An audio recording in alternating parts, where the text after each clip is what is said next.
choses que Satan n'aime pas. Il y a des enseignements, des prédications, des interventions que Satan n'aime pas. Amen. Ce matin, j'ai 2 paires de lunettes. J'ai employé une au moment où je veux la prendre. Pour me préparer à la route, je la vois. Non. Ça, c'est la deuxième. Je finis de l'employer au moment où je l'achète encore, je ne vois plus.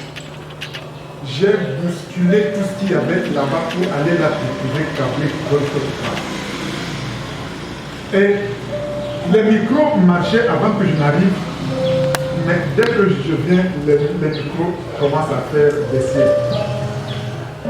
Cela veut dire qu'en réalité, Dieu veut bénir quelqu'un dans cette maison. Cela veut dire que Dieu veut changer la vie de quelqu'un dans cette maison. Cela veut dire que Dieu veut faire des grandes choses dans la vie de quelqu'un dans cette maison. Et je rends grâce à Dieu parce que pour la première intervention de ma fille Mariama, le thème qu'elle choisit pour elle, est le même qu'il a choisi pour moi. Parce qu'elle a dit, soyez en paix avec tous. Elle parle ensuite de la consécration. Amen. On ne peut pas rechercher la paix si on n'est pas consacré. Pas consacré à autre chose, mais consacré à Dieu. Et le thème que j'ai aujourd'hui avec le Seigneur, c'est les bienfaits de la consécration. Aucune chose qui n'a pas de bienfait n'est utile. Même lorsqu'on sème dans les larmes, ce travail qu'on fait a des bienfaits. Parce qu'on dit celui qui sème dans les larmes récolte dans la joie. Toute intervention qui n'a pas de bienfait, qui n'a pas de résultat intéressant,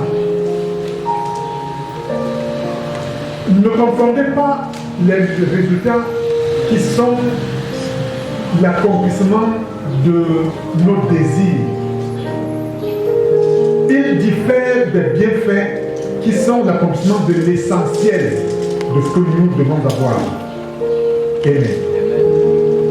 Le désir est d'une manière générale conduit par la chair.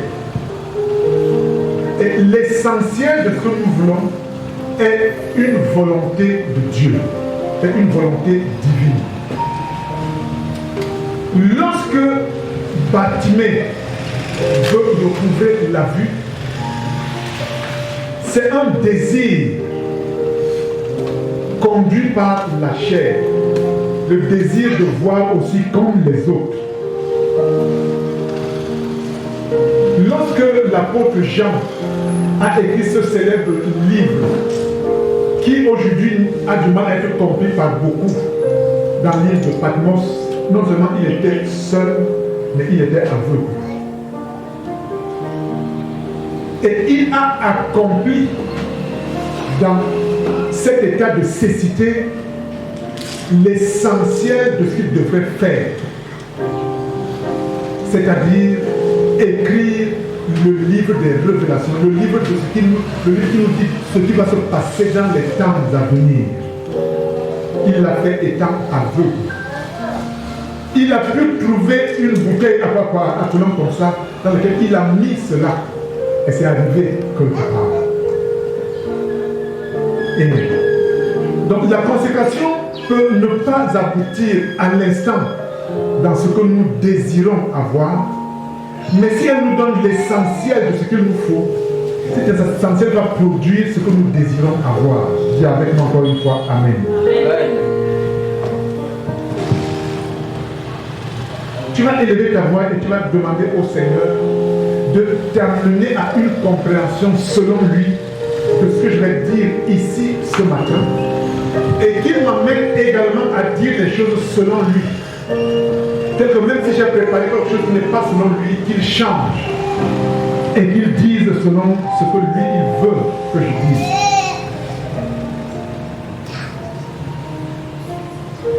Tu dis au Seigneur qu'il ouvre ton cœur. Que les mots qui vont sortir de ma bouche entrent tout droit dans ton cœur.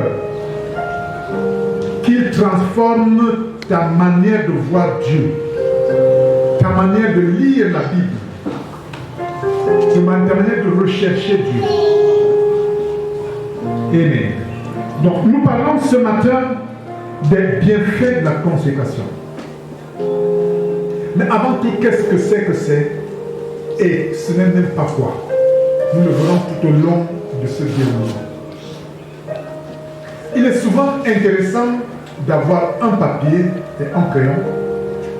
C'est vrai que nous connaissons beaucoup de choses, nous qui sommes ici, mais c'est toujours bien de se les rappeler. C'est toujours bien qu'il y ait quelqu'un qui nous le rappelle. La preuve, nous savons que c'est mauvais de pécher, mais pratiquement tous les jours nous péchons. Nous savons que c'est bon de pardonner, mais combien de fois refusons-nous de pardonner? Nous savons que c'est bon d'être humble, mais combien de fois même les enfants ou alors les serviteurs des autres, Josué était serviteur de Moïse, manque d'humilité à l'endroit de ceux que Dieu a placés au-dessus d'eux. Il y a des choses que nous connaissons, mais dont il est quand même intéressant que nous ayons un rappel de temps en temps. Et c'est toujours bon de le noter. Alors, je voudrais dire à quelqu'un que la consécration est une décision personnelle d'accepter l'appel silencieux de Dieu. C'est une volonté personnelle d'accepter les missions que Dieu te donne de manière silencieuse. Pourquoi silencieux? Chacun ici a souvent dit Dieu m'a dit, Dieu m'a appelé, Dieu m'a envoyé. Mais combien ont entendu sa voix lorsqu'ils ont reçu cela? Très peu. Très peu. Je crois que 5% de personnes appelées par Dieu au plus ont entendu leur voix, sa voix.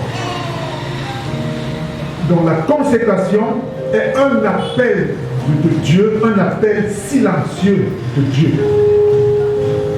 Et être consacré est une décision qui ne dépend ni de ton leader, ni de ton père spirituel ou physique. Naître de nouveau est également une décision personnelle d'obéir à la décision de Dieu de te mettre à part. Dieu décide, Jésus valide, le Saint-Esprit accomplit et toi tu acceptes. Chacun a sa part dans chacune des choses qui doivent être faites dans sa vie.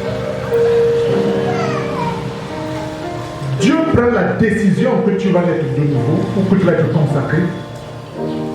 Jésus valide cela pour que tu sois son apôtre, son envoyé.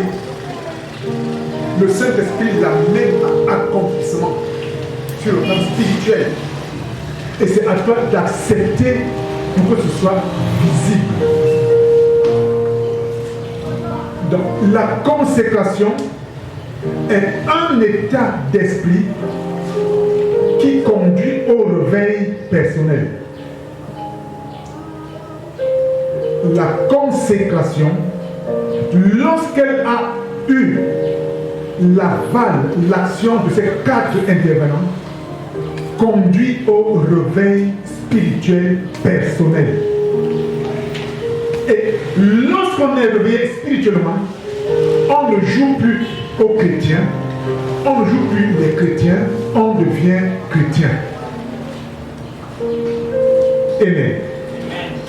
Lorsqu'on est réveillé spirituellement et personnellement, on ne joue plus les chrétiens, mais on devient chrétien. Et qu'est-ce que c'est que devenir chrétien? Devenir chrétien, c'est laisser Jésus prendre entièrement possession de tout ce que tu es et de tout ce que tu as. Amen. Lorsqu'on est chrétien, qu'est-ce que la Bible dit? Lisons 3 passages bibliques et nous les comprendrons au fur et à mesure. Commençons par Romains 12, verset 1. Romains 12, verset 1.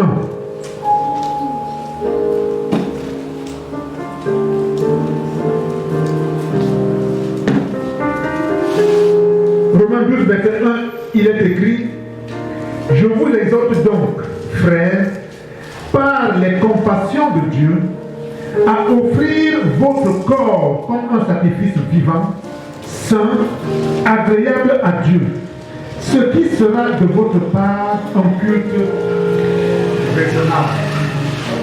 Je vous exhorte donc, frères, asseyons-nous, à offrir votre corps, à offrir votre vie. Lorsque l'on parle de corps, il ne s'agit pas seulement de ce corps matériel qui habite notre âme, qui habite notre esprit. Il s'agit de tout ce qui compose notre vie. Amen. Notre corps, dans le contexte ici, n'est pas seulement notre chair, notre âme et notre esprit, mais c'est également ce que ces 3 choses nous permettent d'avoir sur le plan matériel et sur le plan financier. C'est ça qui fait l'ensemble de notre corps. Je me souviens, lorsque j'habitais à Bastos, parce que les quartiers ont des réalités différentes.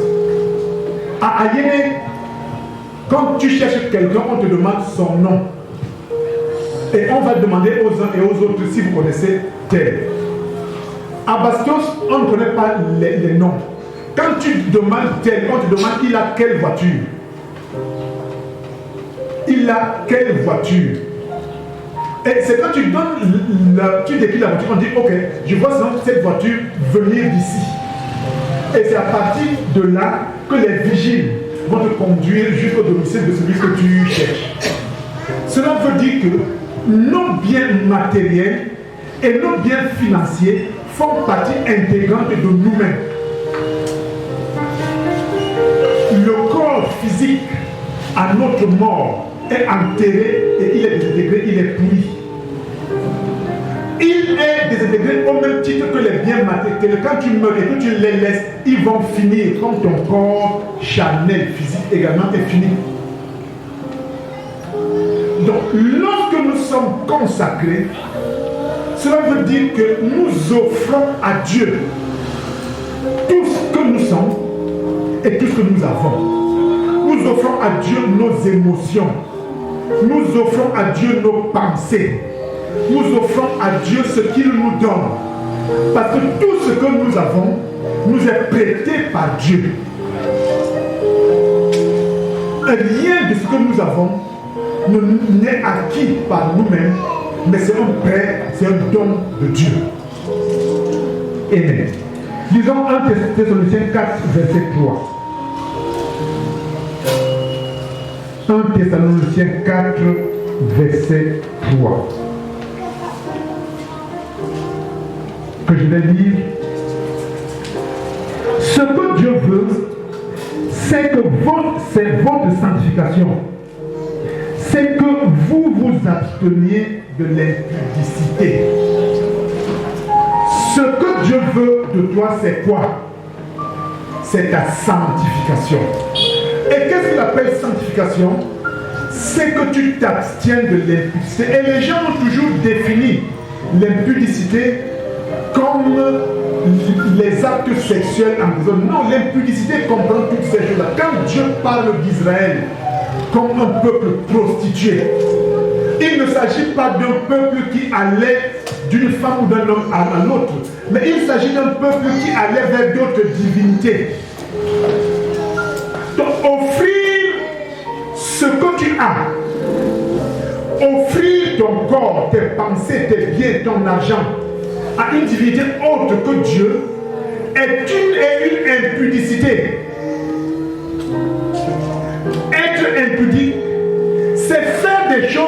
désagréables à Dieu sur tous les plans possibles.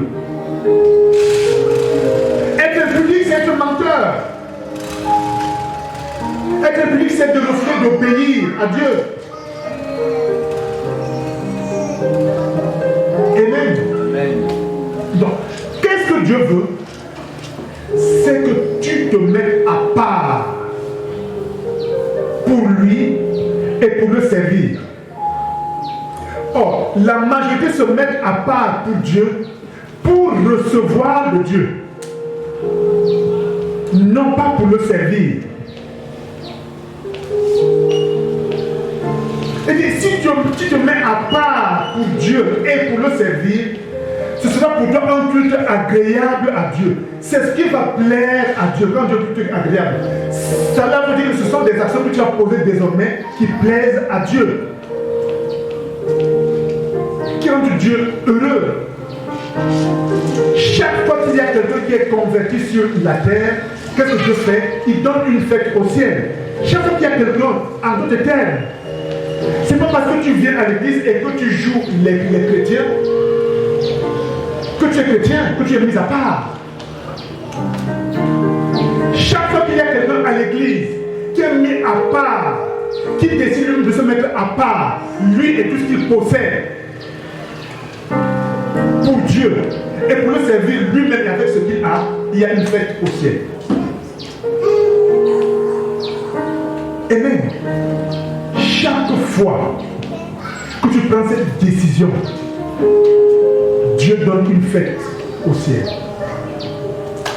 Et dit, c'est pour moi, Dieu, et c'est également pour toi, un moment adorable, un moment de plaisir. Je n'ai jamais vu un homme qui a rencontré Jésus et sa vie est restée la même. Je n'ai jamais vu ça. Je n'ai jamais vu quelqu'un qui s'est mis à part pour Dieu, qui s'est consacré pour Dieu, et sa vie est restée la même. Amen. Non, comprenons-nous bien. Beaucoup entendent ici que dès que tu te mets à part pour Dieu, il va engranger les bénédictions pour toi. Non, avant cela, tu vas subir les pires actes de la vie. Être consacré produit le pire des rejets. Le pire des rejets. Pour un homme, lorsque tu vis, le pire des rejets, c'est celui qui vient de ta famille. C'est celui qui vient de ceux sur qui tu comptes t'appuyer. C'est le pire des rejets. C'est le rejet qui te fait douter de ton choix. C'est le rejet qui t'amène à avoir tous les questionnements du monde. C'est le rejet qui peut t'amener à piquer une crise de nerfs. C'est le rejet qui peut t'amener à te reproduire sur toi-même. C'est le rejet que Satan peut facilement utiliser pour te détourner de la voie de Dieu. Amen. Tant que tu es un chrétien tiers, tant que tu es un chrétien qui s'accommode, tant que tu es un chrétien de compromission, je fais ceci pour faire plaisir à ma famille et je fais ça pour Dieu, tu n'embêtes personne, même pas Satan. C'est pour ça que Dieu dit, je n'aime pas les chrétiens tiers, parce qu'ils n'embêtent même pas Satan. Parce que tu n'es pas consacré. Parce que tu vis encore selon tes propres désirs. Amen. Juge 13, verset 4.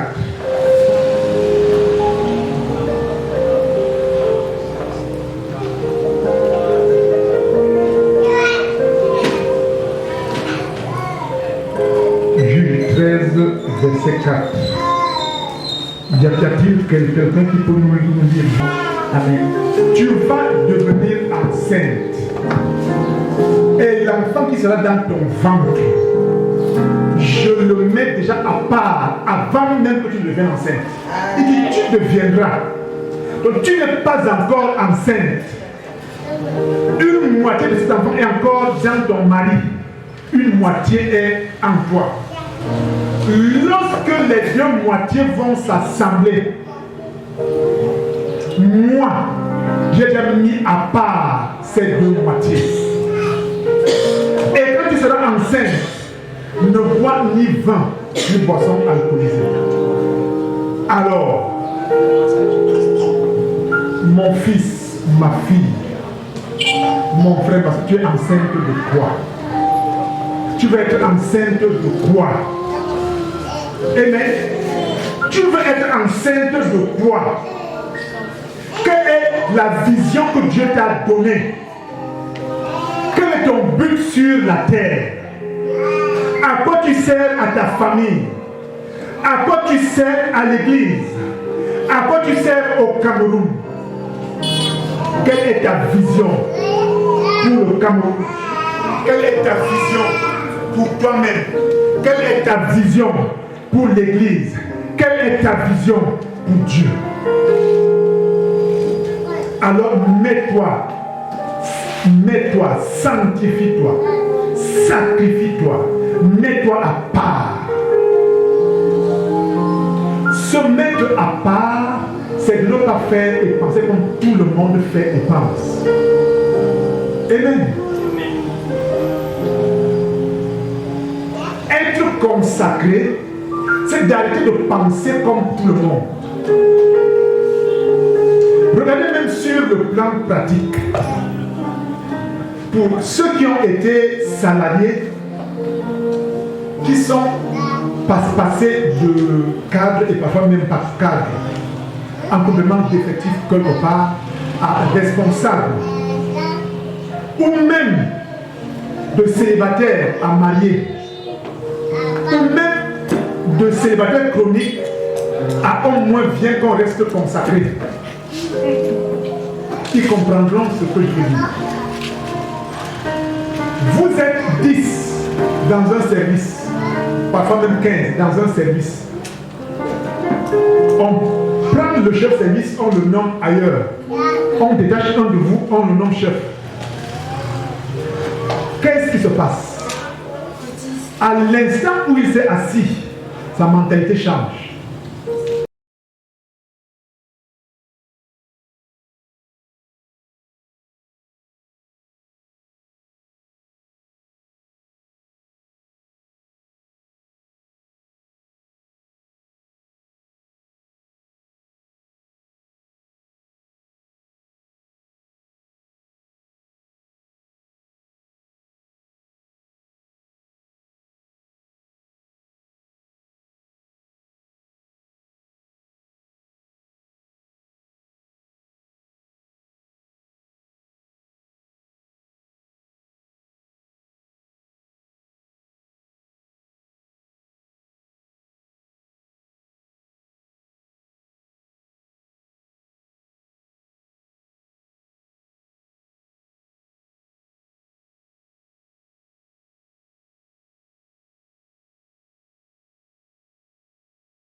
Les intérêts de l'entreprise. Il commence à vouloir que le service marche. Lui qui était un boulet au pied de son chef, qui était toujours en train de contester, qui était toujours en train de rechigner en faisant du poids de travail, commence même à vouloir qu'on travaille plus que quand l'ancien chef était. Pourquoi? Parce qu'il est mis à part pour faire marcher ce service. Dès que tu quittes le monde du célibat et que tu es au moins dans un ce qui ressemble à un mariage, arrête de marcher avec les célibataires. Parce que tu ne penses plus comme la majorité de ce que tu as laissé là-bas, les célibataires. Amen. Veux-tu servir Dieu? Arrête. Qu'est-ce que Dieu dit? Dieu dit, j'ai montré à Moïse les voies par lesquelles passer. Mais au peuple, je donne ce que Moïse découvre là-bas. quand tu es donc consacré pour Dieu, quand tu es vendu pour Dieu, quand tu es esclave de Dieu, l'esclave ne décide pas de ce qu'il fait. Le maître décide de ce que l'esclave va faire. L'esclave ne peut pas fuir. Le maître mettra les chiens à sa pousse. Ils vont l'attraper, ils vont le ramener. Amen. Nous connaissons tous notre frère qu'on a envoyé à Ninive. Il a dit à Dieu, là, tu mens. Écoutez, il n'avait pas de flemme d'aller à Ninive parce qu'il ne voulait pas. À ce moment-là, Ninive était un peu comme la Russie aujourd'hui. Une puissance telle que personne ne pouvait lui tenir tête. Aujourd'hui, là où la Russie, tous, même les hommes tremblent. Et quitter, aller se placer devant le Kremlin pour dire, Poutine, là où tu vois Dieu dit que si tu ne fais pas ça, tu vas mourir. Il faut être courageux. D'abord, tu vas faire comment pour arriver, même pas chez lui, au portail. Au portail de la grande clôture, je ne dis pas au portail de sa villa. Amen. Les gens croient que Jonas a refusé parce qu'il était rebelle. Non, c'est que Jonas voyait un peu ce qu'il pouvait l'attendre devant. Mais quand tu refuses de te mettre à part, que tu te mets à part, la Bible dit que quand Dieu va tuer quelqu'un pour le mettre à part. Quand Jonas a refusé, Dieu a fait ce qu'il voulait. Et quand Jonas est arrivé, c'était déjà fait. Qu'est-ce que Jonas a fait? Il s'est fâché. Quand Dieu t'amène à faire quelque chose, tu ne veux pas à l'instant là. Quand tu viens faire trop tard, un autre a déjà pris ta place et tu dis alors tout ça c'était pour toi. Parce que tu as fait en retard. Dis alors moi je serai plus en retard de Jésus. Alléluia. Quelqu'un peut-il nous lire Galates 5, verset 16? Vous savez, la consécration permet un certain nombre de choses. Elle permet de lire Dieu, de lire Jésus, de lire la Bible autrement. Amen. Lorsqu'on est consacré, le Saint-Esprit nous dit à tout instant ce que nous devons faire, comment nous devons comprendre les choses. Cela veut dire que quand tu lis Dieu, j'ai dit ici une fois que fermer la Bible, c'est quoi? C'est fermer la bouche de Dieu.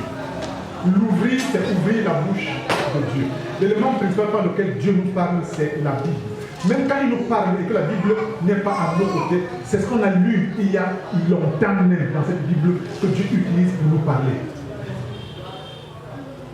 Lorsqu'on est mis à part, on devient un collaborateur de facto de Dieu. Alors on le lit autrement, on lit son Fils autrement, on lit la Bible autrement, on lit la vie autrement. Cela veut dire quoi? Galates 5, verset. Disons, avant ça, disons 2 Corinthiens 4, verset 4. Commençons par 2 Corinthiens. 2 Corinthiens 4, verset 4.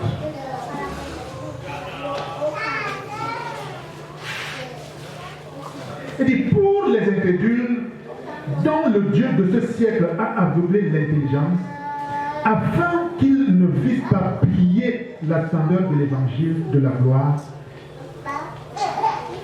Afin qu'ils ne vissent pas quoi? Plier la splendeur, la lumière de la gloire. Pour les hommes de ce monde, dont le père est Satan, pour les hommes de ce monde qui manquent dès le ventre de leur mère,